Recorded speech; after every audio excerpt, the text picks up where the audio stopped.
Liverpool rocked by shock twists on and off the pitch. Don't miss a second. Subscribe now for instant Reds updates, exclusives and breaking alerts.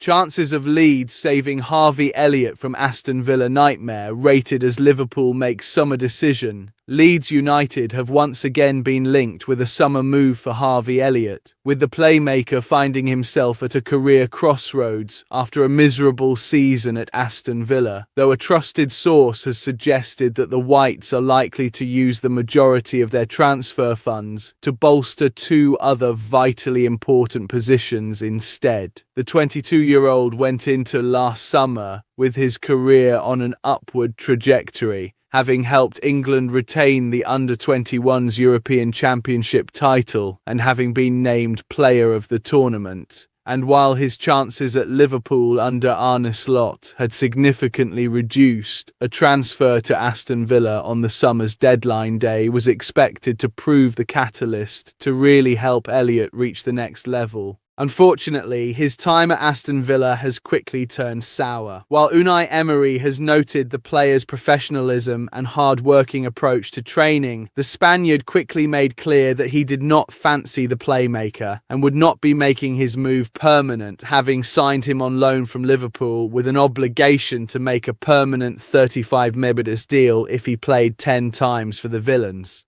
Since that revelation, Elliott has barely featured, stuck as he is on 7 appearances for the Midlanders. With Liverpool having no right to recall him mid-season, and with FIFA rules prohibiting a move to play for a third UEFA-based side this season, the 22-year-old has found himself in career limbo.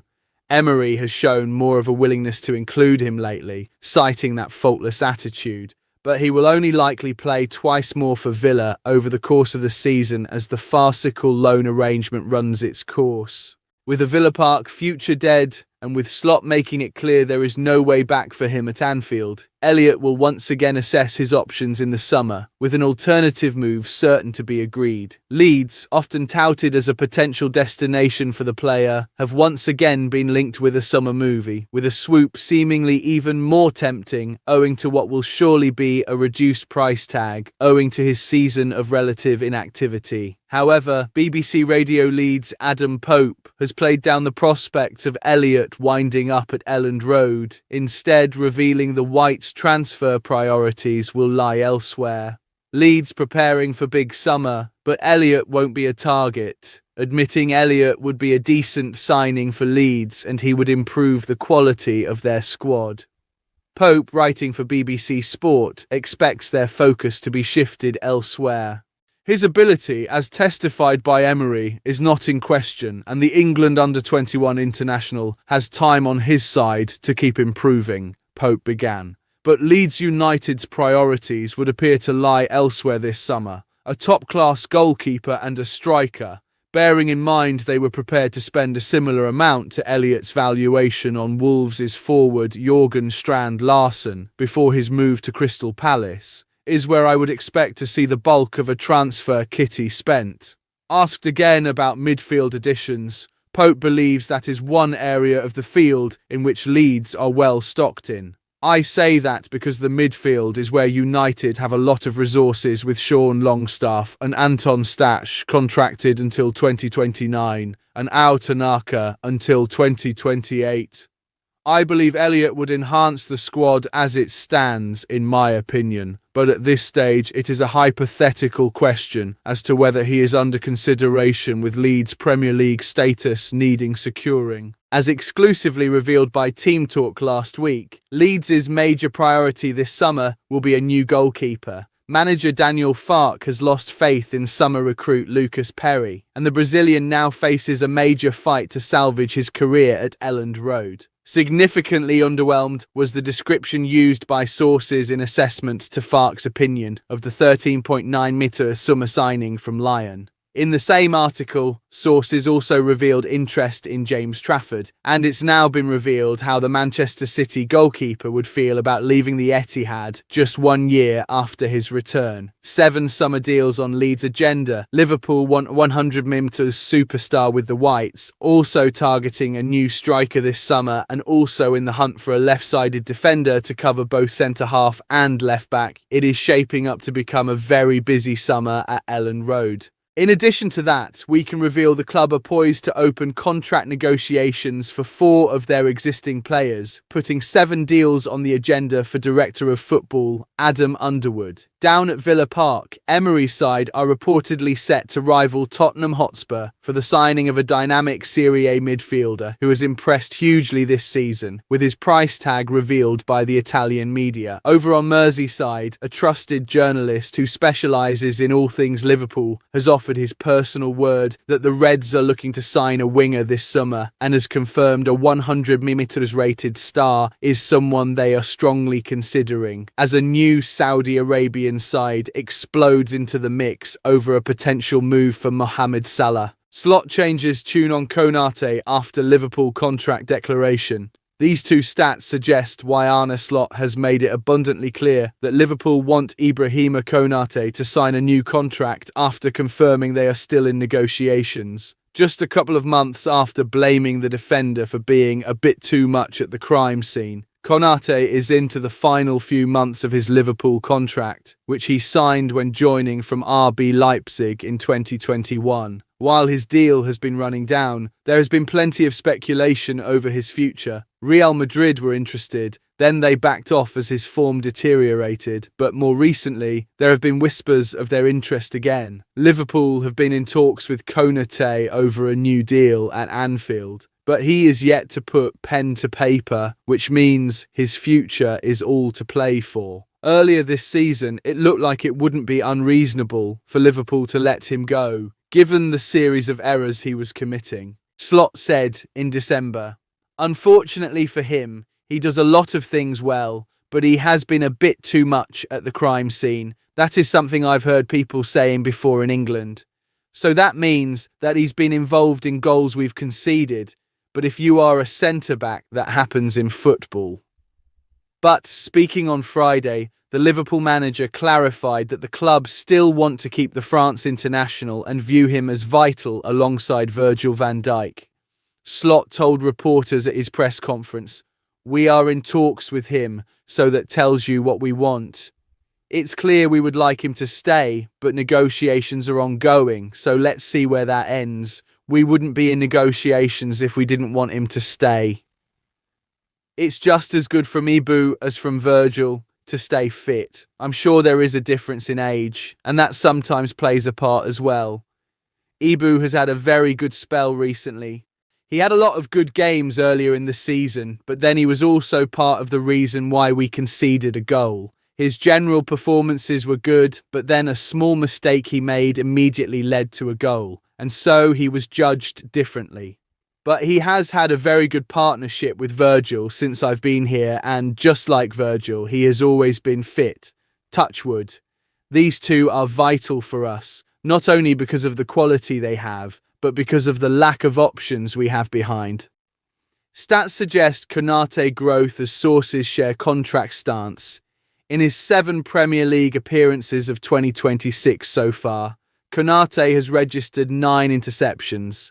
In contrast, over the 18 league games he played between the start of the season and the turn of the calendar year, Konate only made 8. He has also only committed 5 fouls in those 7 games, compared to 21 from the earlier 18, meaning he has reduced his average to below 1 per game. On the surface, it looks like Konate is reading the game better now. However, with some of his metrics not improving in that kind of fashion, his averages for tackles and aerials won are slightly down. Liverpool still have to consider just how much he is worth. Konate's current contract is worth $75,000 per week, but some reports have suggested he is demanding $300,000 per week from a new deal. Team talk sources have played that down, but the feeling is that common ground could be found in the region of $200,000 per week. Our correspondent Graham Bailey reported this week that Liverpool have made it clear to Konate that they won't wait until the end of the season for an answer about his future. The Reds want clarity by Easter, but Konate is so far keeping them at arm's length. Along with Real Madrid, Barcelona, Bayern Munich and Paris Saint-Germain have all made contact in case he becomes a free agent. It's also worth remembering the strain on Liverpool's centre-back department at the moment due to Giovanni Leone's long-term injury and Joe Gomez's recent absence. Jeremy Jacquet is due to join in the summer, but as Slot stated, Liverpool have a lack of options in the here and now, which is heightening the importance of Konate returning to form. Team Talk's Dean Jones recently confirmed Liverpool will look for a more experienced centre-back if Konate leaves in the summer, with Tottenham's Mickey van de Ven also on their radar. Latest Liverpool transfer news. In other news, a specialist Liverpool journalist has confirmed an 87 meters rated winger is on the club's radar. Elsewhere, Liverpool have been backed to fulfill the dream of a European left-back by signing him, and Liverpool's interest in a Bournemouth star has prompted the Cherries to explore contract talks.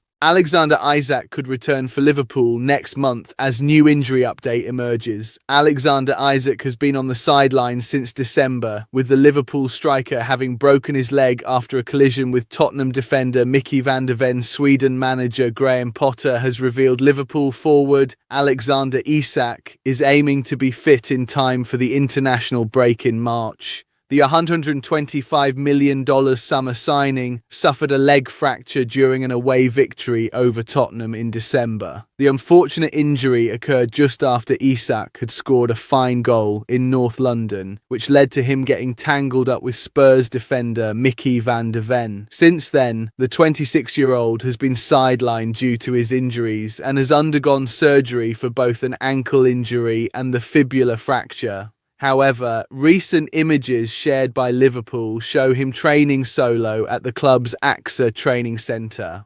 In these photos, he can be seen doing a gym session and some light football work. These images provide the strongest hint yet that he will return to action for the club before the season ends. Potter is keen to have both Isak and Spurs forward Dejan Kulusevski fit for Sweden's World Cup qualifier against Ukraine on 26 March. The ex-Chelsea manager suggested there's a possibility both players could recover in time, telling Football Direct, "I hope they, Isak and Dejan Kulusevski, can play. But these are big injuries. It's tough to come back from injuries like that by March, but there's a chance. Yes, I have spoken to both of them. They are on their way back and are optimistic. They are working very hard at home in the club team in an attempt to play with us in March." However, Slot's recent remarks about Isak's injury were less hopeful than those of the Englishman. Last month, the Dutchman made it clear the former Newcastle United striker was still heavily reliant on crutches. Slot stated, "He's not even on the pitch yet. He's just out of his walker." So that tells you that he's not on the pitch yet and not expected on the pitch today or tomorrow in terms of his recovery work. It's going to take a while before he's back, as we knew. No specific timeline was given for Isak's recovery when news of his fracture first emerged. Before his injury during the Tottenham match, Isak had scored 3 goals and provided 1 assist in 16 appearances across all competitions. It took him quite some time to secure a spot in Slot's starting core Mies, having joined from Newcastle after a disrupted pre-season. He also sustained a groin injury shortly after the 5-1 victory over Eintracht Frankfurt, which led to him being substituted at half-time. This setback kept him off the pitch for a month, further disrupting his debut season at Liverpool. He was devastated to learn about the seriousness of his injury. After the announcement was made, he took to social media and wrote, "Gutted to be out for a while. Time to recover and support from the sideline. I will work hard to be back as soon as I possibly can. Thank you all Reds and everyone else for the kind messages. It does not go unnoticed. YNWA." Fellow summer recruit Hugo Ekitike has been impressively spearheading the attack in his absence, leading to questions about how Isak and the Frenchman can both be accommodated in the team simultaneously. Who is Clay Ewing? New face joins Liverpool training ahead of Brighton. Liverpool youngster Clay Ewing was promoted to first-team training on Friday, ahead of the Reds' FA Cup game against Brighton at Anfield on Saturday. There was a new player involved in Liverpool training on Friday as Clay Ewing made the step up to train with the senior squad ahead of Saturday's FA Cup meeting with Brighton. Ewing, 19, has been a regular for the Reds under-21 team after returning to the team at the end of October, following more than 7 months out due to injury. The teenager signed his first professional contract with Liverpool last March, having joined the Reds from Bury at under-12 level several years ago. Upon signing his first contract with Liverpool, Ewing wrote on social media, "A lot of sleepless nights and a whole lot of grinding. Was gonna say it took forever, but this perfect timing." Ewing is a left-sided player who can either play as a left winger or as a left back. Shortly before Ewing's 2024-25 season was ended by injury last March, he made his debut for Liverpool's under-21s, earning praise from then U21's boss Barry Lutas. "He was excellent," Lutas said of Ewing. "He gave us a really nice balance. We didn't have Rio Nugumoha, who was away with England, but there were good signs with Clay and Trent Cone-Doherty down the left. If we can get these combinations to work, then hopefully we can have a good finish to the season." It is not clear whether Ewing will be involved in the game day squad when Liverpool hosts Brighton on Saturday, although Liverpool boss Arne Slot did say during his pre-game press conference that he is always looking for openings to hand opportunities to young players. "I am always looking at the younger players," Slot said. "A few of them come closer and closer to first-team football. A few already had it, like Rio Numoha and Trey Nioni, and games like this could be an option as well, but it is about finding the right balance." Slot suggested that the calibre of Liverpool's opponent makes it less likely that he will field a less experienced side.